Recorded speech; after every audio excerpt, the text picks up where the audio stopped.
Thank you for joining us for Patient Conversations with Leah, a place where patients and caregivers can talk with me about the real, relevant, and yes, even the raw aspects of their lung cancer journey. Because we want to know and understand these perspectives firsthand from those who are the true experts on what life is like for a young adult diagnosed with lung cancer. Hi, and welcome to Patient Conversations with Leah. Today, I'm excited to say that I have a guest with me named Lainie, who's going to share a little bit of her lung cancer journey as well as her journey with cancer as a whole. So I'm going to turn it over to her and let her start by sharing a little bit about what she would like for us to know about her. So Lainie, take it over. Wonderful. Thank you, Leah. And thank you so much for having me be here, allowing me to be here today to share my story.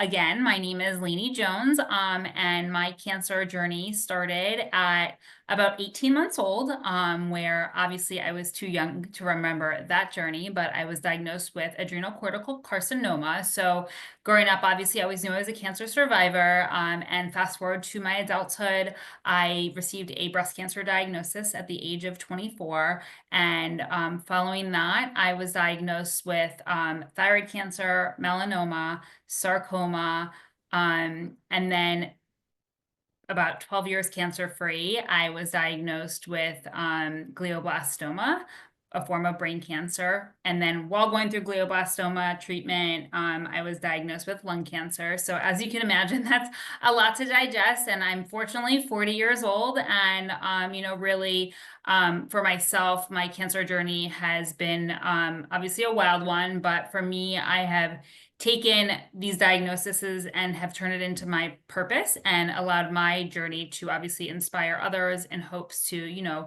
realize that, early detection is a critical piece to obviously my survivorship and really a testimony to why I'm here today. So I'm excited to share all those cancers and my journey with those. I know it's a lot to digest, but, I'm here and really excited to just kind of talk with you and, just share the importance once again about the importance of early detection and prevention.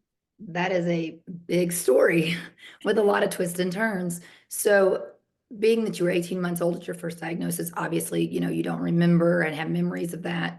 But I'm sure that kind of turned your family's life like upside down.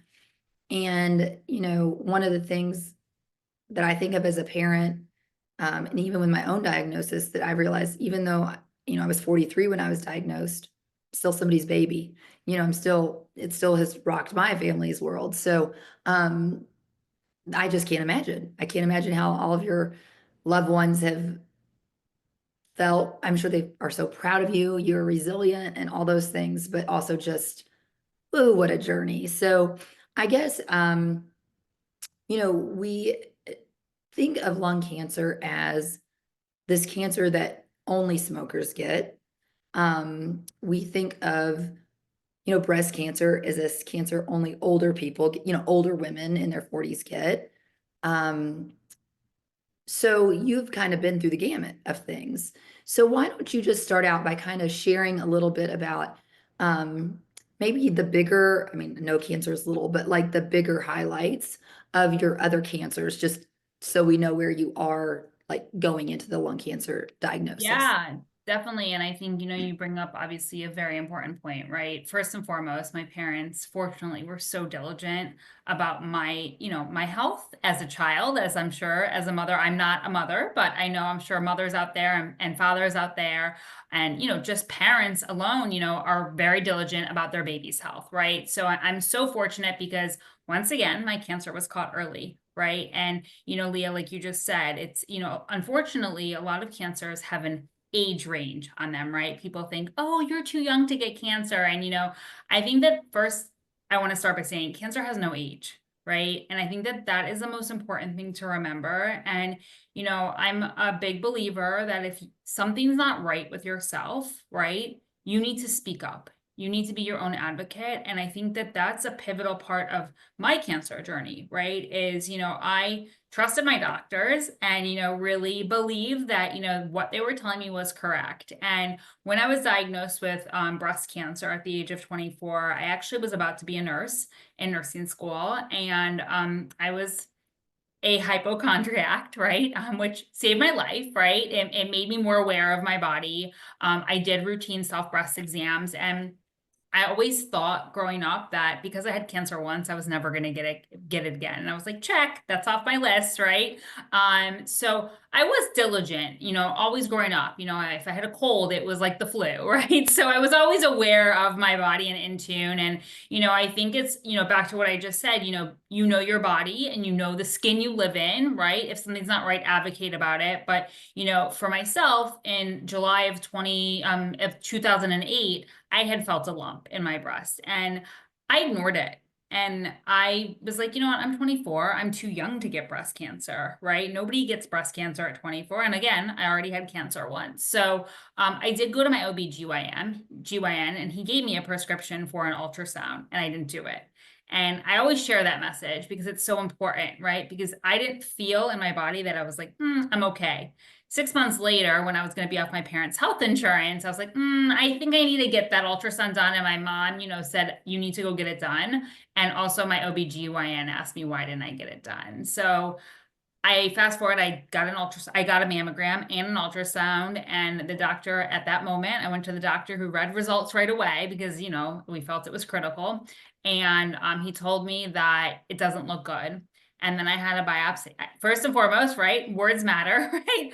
Nobody Right. should say that to you as a patient. It doesn't look good, but that alarmed me. And 48 hours later, I was diagnosed with stage 2 breast cancer. And I truly felt like my world just like stopped. Like I couldn't hear anything, and I cried for one day. I was like, I don't know what to do. I need to start planning my funeral. That's literally what I said to my breast surgeon because, obviously that's the first thing you think when you hear the words you have cancer. And I think for myself in my current state, right? And I fast forward to myself in 2008. And I always say, I wish I heard somebody say that cancer is not a death sentence, right? And that's so important to remember because every diagnosis is different. Every single person is different. And the key to receiving, unfortunately, a cancer diagnosis, I feel, and this is my own personal opinion, that it's all about your attitude, right? Attitude is 90% of the battle, and it really helps you get through your day to day. And, I wish in that moment I was like, yes, I got this. I'm going to get through this. And, I think for anybody who's receiving a diagnosis, whether it's breast cancer, whether it's lung cancer, right? My message to them is you got this, right? Because it's so important to remember that you can do it. Yes, it's hard. Yes, it's a tough journey, but at the end of the day, your willpower and your attitude and those that surround you are the key to your battle, right? And getting through your day I to day. agree. I'm sure, Leah, you can attest to that, right? So Yes. just back to family, right? I think of Right. myself as an infant, right? My family was the one who got me through that, right? While Mm. it was caught early, it's all about that. And maybe I had a great attitude as a baby, right? Who knows? So, just that's a little glimpse of my breast cancer diagnosis and kind of where my cancer journey started. But the overarching picture was, and how what I just referenced, being your own advocate is when I was diagnosed with my breast cancer, and then I had melanoma, which was a mole. I had it resected, and it was a melanoma, not metastasized. And then a year following that, I received thyroid cancer. I had asked my doctor about genetic testing because I don't carry the BRCA gene, which a lot of times people think if you don't carry the BRCA gene, you can't get breast cancer, right? Back to that, not Mhm. being of the age 50 and you can't get breast cancer, right? There's so many stigmas around that. So I had asked him about this genetic predisposition called Li-Fraumeni syndrome. And he had told me he tested me for it and I was negative. Because, at that time I had thyroid cancer, melanoma, adrenal cancer, and breast cancer. And, in 2008, maybe he didn't know about it. And I never hold any grudges, right? Life's too short to hold grudges. But when I was diagnosed with my thyroid cancer and went to MD Anderson in Texas, they had asked me if I was tested for that. And I said yes. And they looked at me and I said, yeah, I'm negative. Yes, I'm negative. And they looked at me with like crazy eyes and they were like, are you sure? Well, long story short, I had it. So that is what has led to all these cancer diagnoses.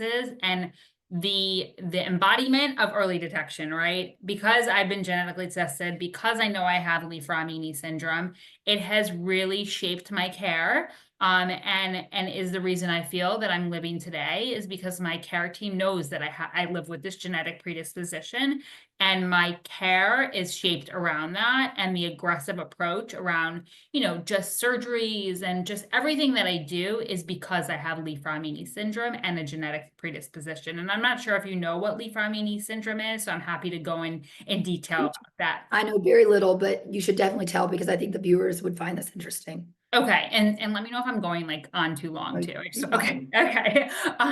So Li-Fraumeni syndrome is a genetic predisposition, and a lot of times people who have Li-Fraumeni syndrome, and again, I don't want to put a stigma on this either, like a label on it, right? I don't want to put a label on Li-Fraumeni syndrome, but a lot of times people who have Li-Fraumeni syndrome receive a cancer diagnosis within the first 2 years of their life. But more and more, it's becoming more and more common. So people may not have a cancer in the first 2 years of their life, and maybe are just diagnosed with breast cancer. And I say I say that very lightly. Maybe they're just diagnosed with breast cancer and they're 35, right? So more and more genetic testing is done these days, where when I was diagnosed in 2008, it wasn't as prevalent to get genetically tested for certain types of, all different cancers. It was more BRCA1, BRCA2 when I was diagnosed. So adrenal cancer is really like the red light, like, oh my God, to adrenal cancer. So most people who have adrenal cancer have Li-Fraumeni syndrome. That's kind of like a signal. So with Li-Fraumeni syndrome, I am missing the P53 tumor suppressor gene. So my tumors that develop have basically like a 90% chance of being cancer. So I'm missing that gene to suppress those tumors from developing and to be a cancer. And again, I'm not a doctor, so I might not be explaining it exactly correct. I think you're doing a great job. There we go, exactly. But basically, a lot of things too that like radiation, for instance, make my body susceptible to getting cancer. So that's kind of been a catch-22 in my cancer journey, but sometimes the benefits of like a radiation outweigh the negative of a cancer developing. So hence why, like I shared previously, my screening has been very aggressive because I've had radiation. I've had radiation for breast cancer. I've had brain radiation recently for glioblastoma, and then most recently lung cancer. So every time I receive radiation, my screening becomes even more and more aggressive because it can create more cancers, right? So, it's very tricky. So with Li-Fraumeni syndrome, for my case, right, everybody's different. And that's one of my big messages always is that everybody's cancer journey is different. Never compare your cancer journey. Like just because Leah, you have lung cancer and I have lung cancer, we're completely different, right? And I think that that's so important to remember because a lot of times, yes, we can all lean on each other, right? But don't compare. Like that's something that's so important to always remember. And for me, I get whole body MRIs every 3 months. And that is what has helped with my early detection is I get whole body MRIs. While somebody else with Li-Fraumeni syndrome might only get them once a year, right? And that's just case by case. It's because I've had multiple cancers. And so for instance, with my whole body MRIs, sometimes, they catch things and it's nothing, and that's okay. But it's more aggressive because for me, everything has been caught early, and I feel very fortunate about that. And sometimes it's not picked up on an MRI. So like I can't really get CAT scans often either because of the radiation, chest x-rays because of the radiation. So it has to be very necessary for me to get those scans. So, as you can imagine, it's like a game of chess, right? I feel like it's like my doctor always says, your body's so creative. And that's like my most favorite line because it's true. My body is like a game of chess, especially with all the cancers I've had. It can get very frustrating at times, but for me, I feel like I have the most amazing care team and I really trust them, right? And I think that that's so important to trust your doctors, like I shared earlier, and be your own advocate. And that's really why I'm here today. And that's amazing. I mean, this is really like, I just can't believe it. So if you don't mind me asking, after you were diagnosed with the Li-Fraumeni syndrome, were the cancers since that point detected in these quarterly MRIs? Is that how they were all detected? Yeah, so my most of them have been caught that way. So breast, thyroid, melanoma, and then sarcoma, actually. So sarcoma is kind of where it took a little bit of a turn. I've been diagnosed with breast cancer. I think it's 4 different times. I've lost track. So I've had breast cancer 4 different times, and on the fourth diagnosis of breast cancer, it was only in one lymph node. And I had shifted my care to MD Anderson, and they went a very aggressive approach with the one lymph node because it just kept coming back. And that's also because my treatment kept stopping. And I'm HER2 positive. So I'm on a drug called Herceptin, and it's a breast cancer, suppressor. And I'm on that drug for the rest of my life. And I just kept stopping that drug. And all my breast cancer that have come back were always HER2 positive. Okay. So what happened was, with that breast cancer diagnosis, they decided to do radiation. And as I just previously mentioned, the radiation, they told me, they said, we're going to do the radiation because it kept coming back in my clavicle area. But, you have a very high chance within 3 years to develop a sarcoma. But the benefits outweigh the negatives. So we went forward with it. And fortunately, my breast cancer has been dormant for 12 years and I'm doing amazing. I'm still on Herceptin, so it worked. But 3 years to the day, I developed a sarcoma. And they caught it. Like, they caught it so early. They caught it on ultrasound. So they didn't catch it in the MRI. So I always get a whole body MRI with a chest ultrasound, because it doesn't pick up everything. And everybody's like, then why do you do it? Right. I have other tests that do it, but it picks up what it needs to pick up. And then I have additional tests that are done. And all those tests that have been additional have saved my life. Right. So I still get chest ultrasounds and it picks it up. And I think it's, we're in a world too where sometimes there's these whole body MRIs that are being promoted and, saying everybody get a whole body MRI. Well, it doesn't pick up everything, right? It's not as advanced as a mammogram, right? So while I don't have breasts anymore, I did a double mastectomy and then had reconstruction, and then the radiation rejected my implants. Like I always tell people, I'm that 1%. When they say there's a 1% chance this will happen, I'm that 1%, right? So I just go with the flow. Like it's actually comical now, and all we can do is laugh, right? All we can do is Right. laugh. Because like I said, attitude is 90% of the battle. Like when a doctor tells me I have cancer, I'm like, okay, what type? Right? Because that's all I can do now. So really, I would say a majority of my cancers have been picked up via MRI. My lung cancer in particular, and I can't wait to share this story with you, but it was fate, Right. right? It was really fate how it was caught. I can't imagine, like, yeah, I'm almost speechless. That's okay. That's okay. It A lot just of times seems people like, are speechless, and then when they look at me, they're like, wait, you've had 7 cancers, and like it's, but I don't let it, I hate to say I don't let it define who I am, but I don't, because a lot of people know me as the girl with 7 cancers, but at the same time too, I never let cancer interfere with my day-to-day life, right? I think, yeah, like yesterday, I'm in treatment for glioblastoma. I take oral chemotherapy, 5 days on, 21 days off. And yesterday I was horribly sick, right? But you know what? This morning I got up and it's a new day, right? I think that that's so important to remember. And I'm sure you can relate to this, right? Every day is a new day, and every second counts, right? And life is a gift. And I think we take it for granted, right? Every moment it's a gift.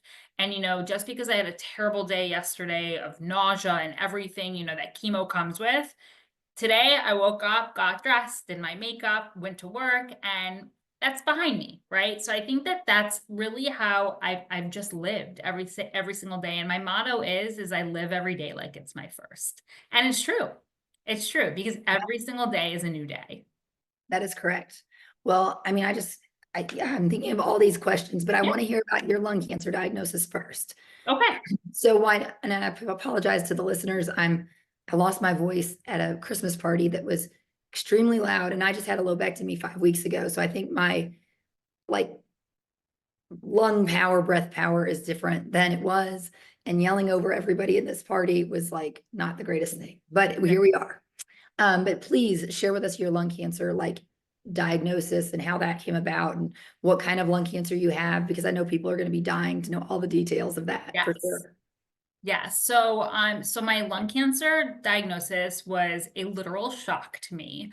I really had no symptoms. I had no symptoms, and I think that that's another scary thing, right? I had no symptoms of my lung cancer, and like I shared, I'm 40 years old, and I was prepping to go in for a surgery for a schwannoma removal. A schwannoma, which I'm not sure, Leah, if you know what a schwannoma No, I'm is. not sure what So basically it's like a benign tumor that grew. And obviously with my genetic predisposition, they always go aggressive. And my doctor at the time my doctor currently felt that, he originally they wanted to do a rib resection and really kind of go the whole gamut with getting this schwannoma out. And when we were on the call together, he's like, you know what, I think I can do this laparoscopically, but I need to get a CT scan in order to make sure I can do it laparoscopically. And I feel so lucky that I had this CT scan because, like I said, I don't get CT scans because of the right. radiation dose. So fortunately he was able to do laparoscopically. But he said to me, he goes, if you don't hear from me, all's good. We're moving forward with the laparoscopic. So I'm like, yes, awesome. Here we go. Well, my doctor calls me and he's like, well, your CT scan looks great, but we can do laparoscopically, but we have a concern. And I was like, what? He's like, there's a spot on your lung. And my doctor is very honest and open with me because he knows not to sugarcoat anything just because of my history. And I appreciate that. He said there's a nodule in your lung and it looks cancerous. We're not sure what type of cancer it is, given my history, which Right. also scared me a little bit, right? Because I think for me, a metastasis is scarier than a primary diagnosis. And which sounds crazy, but it's in my case, that's really, what Sustainable for sure. right, Yeah, I exactly. understand that. I did a lung biopsy right before the surgery. It was a whirlwind of 3 weeks. And the biopsy came back like 2 days later, and it was an adenocarcinoma. I'm probably not even saying that right. I'm only about 3.5 weeks in of being a lung cancer survivor. So correct me, Leah, if I'm not You got pronouncing it. these if I'm not pronouncing them correctly.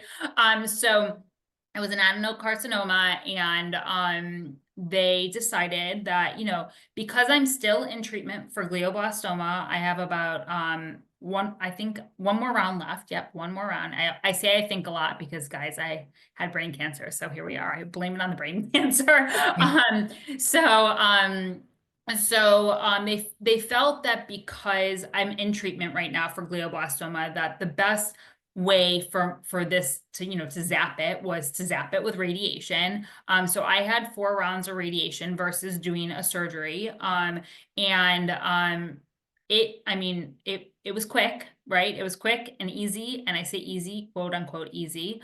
And right now I'm in a watch and wait, just to make sure that the Mhm. radiation worked. And I'll have in 3 months in March, I'll have a another CT scan. There's one little small nodule that they're not sure, about. They think it's fine. It didn't have any FDG uptake in the PET scan. But really I feel so fortunate, right, that it was caught early.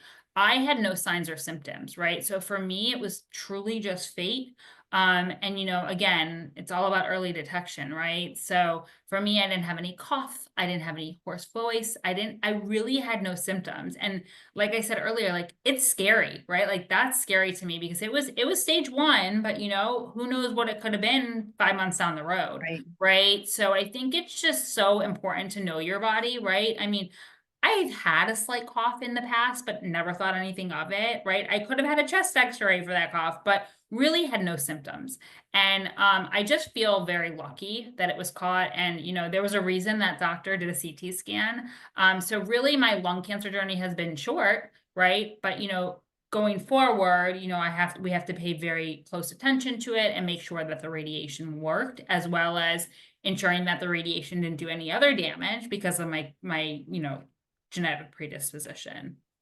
So I'm just curious, and I'm sure other people are going to think this too, this question. So with them going in there and biopsying that nodule, And then, of course, doing the radiation. Did you have biomarker testing done to the tissue from your lung? So I have to be honest, I'm not sure. I'm not sure if I had biomarker testing done, which I'm sure I did. I haven't really had time yet to digest everything. I have to be very honest with you. And I can circle back with you on that, right? Well, yeah, But I'm just curious. I don't know if I had biomarker testing. I would imagine I did. But right now, radiation is the only form of treatment plan that they decided that I need, because of the early stages of it. That's great. That's awesome. I mean, that's wonderful. I think what a blessing that they could kind of zap it and you could go on with your Yeah, regularly scheduled programming of treatment. exactly. So another question that comes to mind here is, do you have one oncologist that you see, or do you see multiple? Like, do you see one for glioblastoma and one for lung cancer and one for breast cancer? Or how does this work? Exactly. It's funny. I was just talking to my neuro-oncologist and she goes, I have a lot of oncologists. I have one for every single cancer. For lung in particular, I only have a radiation oncologist. Okay, Because of I didn't need chemo or anything for it. And that's probably because of my biomarker testing, right? So they didn't feel needed chemotherapy. So I only have a lung radiation oncologist. But for all my cancers, I do have an individual oncologist. But my radiation oncologist for my breast cancer, who, where I got the sarcoma from, right? right? He has managed my whole care, which is unbelievable, right? Like he has Yeah. literally has taken everything, he orders all my scans and all my testing and everything, and then he communicates it out to all my oncologists because all my doctors are at MD Anderson. Okay. And then locally I have my breast oncologist who also will, if anything happens, while I'm home locally, Yeah. because I travel back and forth to Houston. I live in Florida. If anything happens at home locally, she'll see me for it. So I've been very fortunate, right, that people have taken me on, even though that's not their specialty. But yeah, my breast radiation oncologist really manages kind of the care plan for me and Okay. then communicates it all out. But I do see all my doctors, either quarterly or monthly when I go to MD Anderson. So right now, though, like for my treatment, my neuro-oncologist is managing my treatment schedules, and then for my Herceptin, my breast oncologist at home manages that. Okay, so just like maybe I go to MD Anderson now as well. But when I go, I see Dr. Singhi, my oncologist, Dr. Antonoff, the surgeon, and then I see a doctor in the integrative oncology team. Mhm. So I have 3 appointments and then scans, and that's a lot to cram in. So about how many appointments do you have when you go? I just can't even imagine. I have so some everybody's like, why don't you just move to Houston? I love you, Houston, but I'm not moving there. It's like it's our vacation when we go there. And Leah will have to meet up when we're there You together. will. So I'm there. So right now I'm getting brain MRIs every 8 weeks. Okay. So I go there every 8 weeks. And then I'm there every 3 months.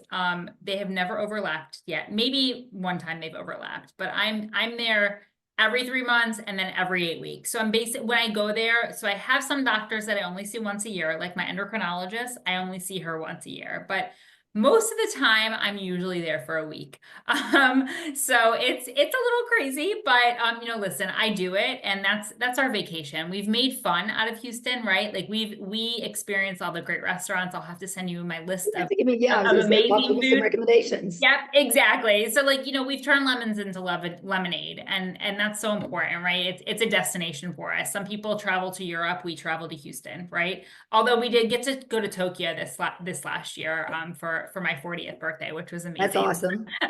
So that was our little break. But really, like when I go there, it's extensive, but at the end of the month I'll go for my brain MRI and I'm only there for that. So we work it out. They do a great job, making sure everything's aligned. But nothing really coincides with each other. And a lot of the tests, now that I had this lung cancer added to the caseload, I'll have to go there in March again, and it's definitely not going to coincide with my whole body MRI. So it's all good. Listen, we do what we have to do, right? And that's it. We just go with the flow, and it is what it is, right? So it's quite crazy. That is crazy. I mean, a week over 2 days, typically, sometimes three. And, I'm in Kentucky, so it's flying like for you. It's not, hop in your car and drive. And prior to this, we went to Vanderbilt, which is 3 hours away. And even though we could drive there, it was still Right. 2 or 3 days in Nashville. So, yeah, I mean, that just is It's a unbelievable. lot. It is a lot. It's a lot. And, I think I sometimes say that that's always the trickiest part, right? It's just managing it, right? Number one, financially, right? It's It's crazy. Number two, it's just, it's stressful, right? The anxiety, right? As you can imagine, it's all the time having to get these scans, no matter what, no matter how many cancers I've had. I'm human, right? I still get skin anxiety. It's a normal part of life. And, for me, I really manage, because a lot of people ask me, like, how do you, go into these scans and really just, stay calm? And for me, I feel the benefit that I get these scans so often is I tell myself that, like, if there's something there, it's only X amount days old, X amount months old, right? So for my 3-month whole body MRIs, if there's something on there, I say it's only 3 months old. For my brain MRIs, I say it's only 8 weeks old, right? That's how I really try and, keep my mind sane, right? And just right, really, keep going, right? Because it's a lot. It's a lot to be a cancer patient, right? It's a lot to have right. 7 cancers you're juggling, right? So it's, I'm fortunate right now, I have no evidence of disease, right? And that's really how I live, right? Like it's 3 months or 8 weeks increments at a time. Right. So of all of your cancers that you've had, have they all been stage 1 or 2, then I suppose? So my brain cancer, which was kind of crazy, my brain cancer, and I would get brain MRIs once a year. My brain cancer, so it's glioblastoma. So glioblastoma is considered a high grade form of brain cancer. So it's a grade 4. So it is a stage 1, right? But it's a high grade. Right. So they've all been stage 1. But my glioblastoma is the most aggressive form. But it was caught super early, which was the craziest thing ever. I mean, I had a brain MRI in March, and in Halloween, October 31st, I had a seizure. I didn't even know I had a seizure. And my doctor ordered an MRI because I wasn't sure that I went to the ER. I wasn't sure that like everything was right. Again, being my own advocate, I bit my tongue. I didn't say anything. Just I went for side pain. Long story short, I fell out of this chair I was sitting in and no one was home and hit the floor. I Oh, didn't hit my head, but you know, I didn't feel something was right. So I called my doctor the next day and she ordered a brain MRI, obviously, given my history. And, I expected it to be nothing because, like I said earlier, I'm a little bit of a hypochondriac, but she called me rightfully and said, so. there's stuff in your brain, like there's it looked like metastasis, they're saying. And fortunately, it was a primary. And, I think for me, I've been very fortunate, right? Like brain cancer has probably been the hardest diagnosis. But I really feel that it was fate we caught it because March and to November, I had brain cancer, and which is crazy. So, I had a craniotomy in November of 2023. I went through 30 rounds of brain radiation, and my chemo's finished next month. I've been on it for a year. And really, I mean, I'm just so grateful, right? I'm just, again, I'm the early detective on Instagram, and I'm that for a reason, right? Early detection saves lives, and Right. I'm truly a testament to that. And I told my doctor when I met with my neuro-oncologist the first time, a lot of times doctors say to you, "Oh, do you want to hear the prognosis?" Right? Prognosis is not in my vocabulary. I live by whatever that pathology report says or the surgical report says. And my surgical report for my brain cancer said 100% resected. And for That's me, amazing. that's what I live by, right? So Right. she understands me, like, but again, you have to sometimes talk to doctors in not doctor way, right? And I love my neuro-oncologist, but I was really proud of myself because I spoke up, right? And I told her, I said, I don't use the word prognosis. Like I walked out of there crying and I said, I don't use the word prognosis. And I think that that's another part of my, my why and my, really my attitude. It's because you have to live in the moment. That's crazy. Unbelievable. Okay, so we've been talking about all these different cancers and early detection, and you said you're on chemo for the glioblastoma. Is this the first cancer you've had to take chemo for? So I've done chemo, I think 3 times. I've done like the aggressive form of chemo 3 times. I've lost my hair 3 times. So, for me, I I kind of feel like this chemo is a little bit of a breeze, and I feel selfish saying that, but it's been pretty tolerable. The nausea is the only part that is just absolutely terrible.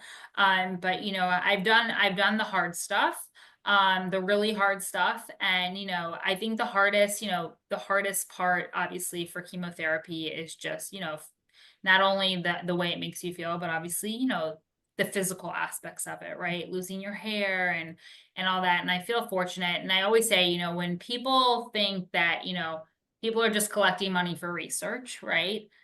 That's not I'm living proof that research saves life, right? And like for myself, I go home every 5 days on, 21 days off. That's my chemo schedule. 5 days on, 21 days off. And I take a pill at 10 o'clock at night in bed for glioblastoma, right? I take 2 pills and go to sleep. And I pre-medicate with everything. And like for me, that's amazing, right? Like that, I think Wow. that's incredible, right? I'm taking 2 pills for 5 days, every 21 days for glioblastoma, which is a very aggressive form of brain cancer at home. And I think that that's just a testament, right, to why we're both here, right? Like it's Right. research. And I've done chemo a lot, and I'm very fortunate. My body handles everything pretty well.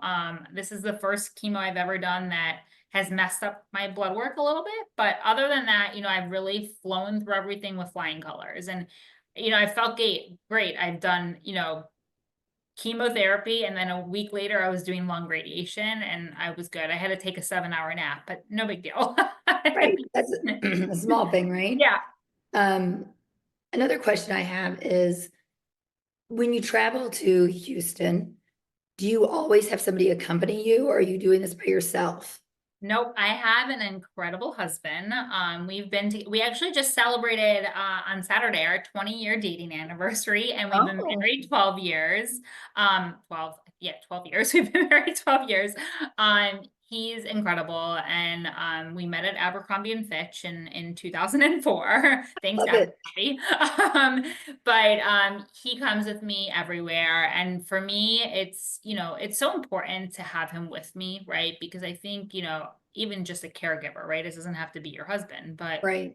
being in that room and listening to doctors, you don't absorb everything, right? It's so he has been my rock through everything, making sure I eat well and just keep going, right? It's a team effort here. So I'm very fortunate, not only to have him as my caregiver, but my parents, my whole family, my friends. I have an incredible support system. So I feel very fortunate about that. And like I said, when we go to MD Anderson, we do so many things when we're there. I even forget sometimes that we're there for medical appointments because he That's always great. just makes sure we're having a good time and going to great restaurants and always just having fun. That's amazing. Yeah, I mean, we've not been at this game nearly as long as you have, maybe the lung cancer part, but 5 years and every 3 months travel and, it's a lot. Fortunately for me, I was a stay-at-home mom, so it didn't affect my career in any way. But, obviously my husband has never missed an appointment with me either. So, it does take, a toll financially, just the expense of traveling and, you know, all the things go along with that, the hotel and the airfare and, what you're doing while you're there and the food. But then it also, affects like, his job in terms of having to take time off or, I think COVID, we could talk Oh about my COVID God, forever, yeah. but, it did, I think, push a lot of companies to allowing their employees to work remotely, which I think has been a huge thing for people like us in our situation where our husbands or our caregivers or whoever that person is can travel because like Todd can plug in between appointments, he's, on his computer and taking calls and, it's like I think people who haven't lived this kind of lifestyle Oh yeah. don't even have an idea.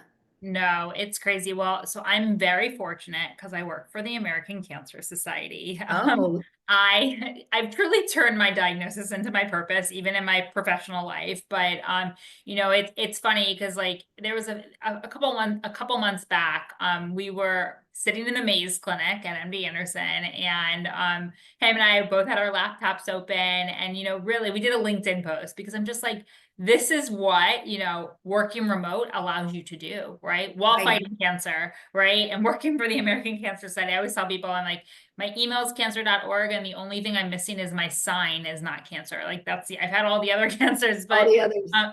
but the work remote life has been really a game changer for us. And even during COVID, I mean, we used to live in New York City, and he rented an RV because we had to get to our appointments to get my scans, and he rented an RV. We drove from New York to Houston in an RV. We were going into the RV like, yes, we're gonna buy one, and we got to Houston, we're like, never, like, leave this thing in Houston. But listen, you do what you have to do, right? Right. Like, it's like a chessboard, right? You figure it out, and I feel like we're very lucky, right? We have husbands who can help support us and go to the appointments with us, and really it's stressful, right? Even the work-life balance too, you want to make sure that you're performing your best at your job, right? Right. I'm fortunate obviously that I have an organization that cares about me and really just ensures that health comes first, right? So, and obviously it's hard too. Like I have to always make sure I have health insurance, right? Right. It's so important, and I can't be one day without health insurance. So, it's scary. It's definitely a scary world, but we make do with what we got. Yeah, and I think that's another thing people don't think about is the health insurance piece. Like, even if, for instance, my husband wanted to retire early Yeah. or go out and start his own business, like we're not in the place where that's even an option because we have to have health insurance. Right. Like, you know, because there's no way we could afford to insure ourselves. No insurance want us. No, they'd be like X, X, X. Exactly. And We have a big red X on our. So, I Exactly. mean, it's It's just, it's it's so important. It's so important. So there's all these like little loopholes and like navigation things that people don't think about in the day of the life of a cancer patient. And even when you don't have cancer, it continues, right? It never right, stops. Once a right, cancer patient, always a cancer patient. right. There's always at least the worry will it come Exactly. back? And for you, I mean, you're in a situation where chances are there could be something else that pops up. Exactly. Me, I've got a genetic driver that's never going away. So I'll be on treatment the rest of my life. Like, you know, Exactly. it's Exactly. it's not going anywhere. And I think that's not common. Like you hear so many people, I'm getting ready to celebrate my 5-year cancer anniversary. And so many people are like, oh, I've made it 5 years. I'm in remission. It can go back a little bit. But Yeah. for those of us that things don't necessarily either go in remission or like your case where you've got this other factor that you don't ever get to just, push it. Exactly. Although I did ring the bell after my lung radiation because I felt really good, right? I felt very Good. confident, and I was like, I didn't ring it after my brain radiation because I'm still obviously in treatment. But for lung, I was like, I'm ringing that bell. I Good. felt like, breast cancer, I just felt like I needed to. And Right. everybody celebrated with me. It was just, I felt really confident about it. So I'm like, I'm gonna ring that damn bell. And I Yeah, did. you should. So I've had radiation twice, once in my spine and and then in my lungs, and I haven't rang it at all. But my thought was, I'm not finished. Like, Right. Exactly. You have to do what your heart tells you, it's so right? crazy. And I felt the same way about brain. And you know what? Listen, to be honest, I don't love that bell. I don't love that bell. It's I'm not, either. I don't love it because like you just said, right? There's a lot of people that don't get to ring it. And a lot of people are always continuing their cancer journey. And I think that we should come up with a different way, right? To Right. celebrate. Like, yeah, something else. We've finished this Exactly. part. Exactly. I mean, I've Exactly. even talked to patients who like they don't want to ring the bell because they don't feel finished, but their Right. families are like pushing them to ring the bell I because know. they feel like you It's finished another whatever. label, right? It's another label. There you go. It's like we're talking about the ages, and now you have to ring the bell when you're done. It's unfortunately, it's I think it's social media, unfortunately. Maybe, I don't know. So, cool. Yeah. Well, I want to ask one more question and then I'll let you go because I know your time is precious. But when I'm listening to you and we've talked about how you have such a positive attitude and a great outlook, and obviously that's changed your life because it just does. It's who you are. And you know that, we've talked about how it affects your work life, but experiencing all these cancers has to affect so much more. And you don't have to share every bit of it, but what are some ways, even small ways, that it's affected your life? Like whether it's like what you do holistically or what you do diet wise. Obviously, we're not physicians and you're not saying this is going to be the end all be all, but what is it? How has this changed how you live your life, basically? Yeah, I think for myself, I'm not the most active person these days, so I'm not going to say I'm very active, but I think having cancer obviously has really just I'm more aware, right? I think I'm more aware of the things I eat, the things I do. I don't drink. I mean, I don't drink now because I'm on my medication. I can't drink, but I've never been a big drinker. I think that alcohol is not the greatest thing when you're a cancer patient. Also, too, really, I'm not a smoker, obviously, because I have non-smoker of lung cancer, but I'm not a smoker. But really, I think just being active, right? And again, positive mindset, right? Mind over matter. That has really just, I think, for myself, been the key to really being a cancer patient, right? Mm, I really feel and just enjoying life, right? I just think, I don't think that there's anything, really that has changed me as a cancer patient and changed the way I lived. I think it's just my attitude. I'm a firm believer that has got me to where I am today, and just surrounding me with good people, always being around good energy, right? Not worrying about, what someone said about me or that, or just, just it, don't sweat the small stuff, right? I think nonsense. not exactly like, No yeah, time for I love like nonsense. silly drama shows, right? Like I can watch Right. the drama on TV, but I'm not going to allow drama to invade my life, right? I always say, never be mad at someone, right? Even if they did something wrong, never hold a grudge. I think it's so important. Just don't have any enemies. For me, I have no enemies. I love everyone. And even if they did something wrong, bad to me, I just, listen, there's no reason to live with any anger. Because truly, like I said earlier, every day is a gift.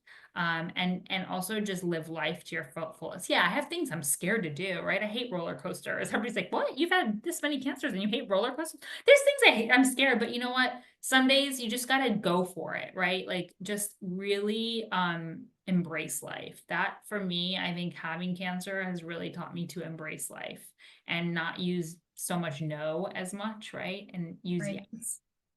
Well, you are a true inspiration. I mean, I just, I'm hats off to you. Like, Thank you so much. I mean, I just can't imagine being 40 and having gone through all And the things. you're an inspiration. I mean, Oh, thank well, you for all thanks. you do, truly. Like, I'm so happy we were able to connect and really just, I mean, thank you for all you do. And you're an Oh, inspiration for me too, right? I mean, it's so important for aware to create awareness, and you're doing that, right? well, It's so critical. this is what I've always said. Maybe this is my calling, like I was given cancer or I got cancer Exactly. for some Exactly. reason. Yep. So I'm And kind we're of like here you. to tell about it, right? Right, So I always tell right, people like on my Instagram, like I'm like, if I have 2,000 followers, one follower, I don't care. As long as right, I save a life, that's all that matters to me. That's truly all that matters to me is that people take my story and remember it if they feel a lump or if they have a headache or if they're coughing, right? right. Know your body. That is the most important thing. I totally agree. Okay. Well, I am just want to say a last thank you. And Yeah. obviously from Young Lung Cancer Initiative, we wish you the best. Thank And you we so will much. definitely be keeping tabs on you to see how things are going, and you always have a friend in us. Thank So you so much. thank Thank you you so much so for much. being here today. Oh, of course, thank you. And just back to your molecular testing question, I'm curious to know, it is a BRAF. Is that molecular Oh, testing? that's molecular testing. Yes. There you go. So I don't know if you'll Got let it. me say that, but That's awesome because now you okay. all know and you can proceed the way you need to Yes, with that it information. is BRAF. And actually my thyroid cancer is also BRAF. So those Oh, are interesting. correlated. Very interesting. Yeah. Wow. Well, you've given all of us so much to think about and just, take away from this with kind of like just you exude positivity and I think it's contagious. So Thank thank you you so very much. much. As do you. Thanks. Thank you. Bye-bye. Bye.